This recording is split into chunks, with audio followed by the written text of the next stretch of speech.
In the year 2024, there's a new addiction that is wreaking havoc on the minds of not just adults, but teens, children, and yes, even toddlers. We all use it, and usually when consumed, it's in large amounts in one sitting and is used multiple times a day. This new drug that is hot on the market is social media. As a young adult, I found myself in the same predicament, glued to the screen of one of my many electronic devices. What started as a morning ripe with opportunity easily turned to dusk when what felt like 2 hours of scrolling discreetly turned into 12. This addiction to social media is a new age drug that is destroying the minds of both adults and youth. Not only does its prolonged access impact grades, confidence, and overconsumption in adults, but it also negatively impacts children's attention span and exposes them to inappropriate content. Having entered my fourth semester in university, the impact of my continued social media usage on my grades has been severe. When I attended my first semester, I began taking notes strictly on my computer and tablet. Oftentimes, this would lead to a horde of distractions, from responding to texts and checking notifications on various media platforms during class time. After lectures, I realized I had spent a handful of my time not taking in any information at all. That semester, I ended up with a 3.66 GPA.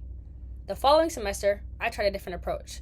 I brought a 5-subject journal and began taking handwritten notes for all of my classes, leaving my electronic devices in my bag. The difference in learning was night and day. By the end of the semester, I had all A's and my GPA rose to a 3.8. I am not the only one who realized these adverse effects either.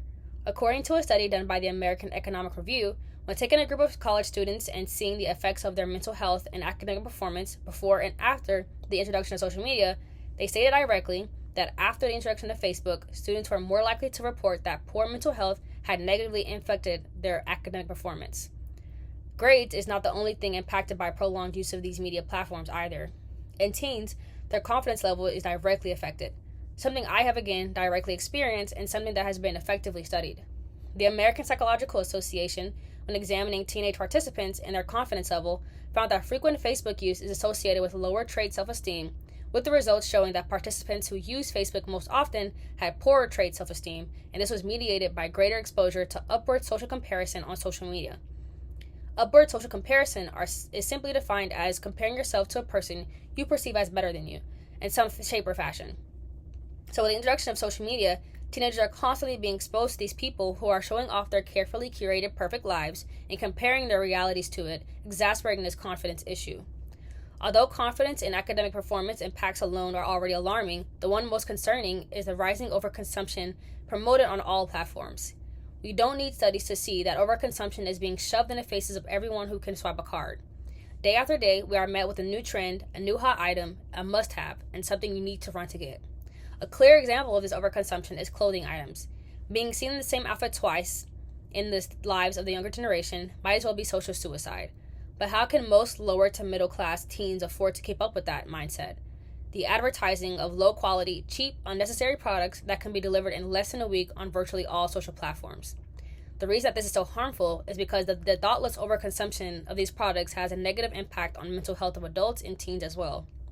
As found in the research by the University of Madeira, overconsumption is an overviewed problem with enormous repercussions to personal well-being, since it can repress psychological needs, leading to severe mental health disorders if not intervened with correctly. Researchers in this study even pointed out how social media has exacerbated this, having significant influence on behavior. Social media is also affecting our children. The most notable way is the early exposure to inappropriate content. Seeing the adverse effects of this is one search away, with countless news articles of predators caught in the act of soliciting minors on these platforms that are majorly visited by kids, such as popular social sites Roblox, TikTok, and Instagram. With more and more of these apps directed towards younger audiences, the need for parental oversight is a necessity, especially with growing screen times. Increasing screen times is also impacting the attention span of our children. In 2000, attention spans were around 12 seconds long, but by 2013 already, attention spans dropped to 8 seconds. For reference, a goldfish's attention span is 9 seconds. I have noticed this in myself as well. I have gone from watching hour-long videos to 30-second shorts, and even then, I find myself placing it on 2x speed as the talking always feels too slow. The top reasons they believe attention spans are dwindling are media consumption and usage, technology adoption rate, and multi-screening behavior. So, we know the negative implications of social media, but how do we mediate it? First and foremost, monitor the amount of time consumed. An excellent way to do this would be to place time limits on the apps you use most, from an hour to 5 minutes. I limit my TikTok, Instagram, Snapchat to 15 minutes a day. When the time limit ends, it locks me from using the app completely. Once locked out, I think of other ways to spend my time, such as doing something productive like cleaning, homework, running errands. This should help the reduction of attention span and academic performance. For overconsumption, give yourself a budget so you are more picky about what you decide to put in your cart. Also, consider the hour rule. If you really want to buy something, perhaps wait an hour to think about whether or not you really need it and how much it would improve your life. Self-esteem often improves when you follow people who look like you or who have lifestyles that are achievable by you, instead of following multimillionaires who look and behave nothing like you. Try to find content creators you can relate to on multiple levels to circumvent upward social comparison. Finally, as for inappropriate content in our children, we also have to reduce the time they spend on their phones and have more parental controls and oversights.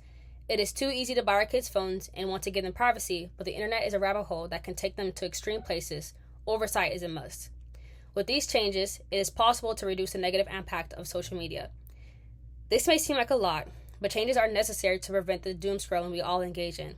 The addiction that many of us in this day and age have to social media is destroying us mentally and leaving us feeling more drained than when we initially started. From reducing our attention span, creating self-esteem issues we didn't have prior, promoting overconsumption, and exposing our children to harmful sites and people, something has to change. Almost everything will work again if you unplug it for a few minutes, including you. A quote by Anne Lamott. Thank you.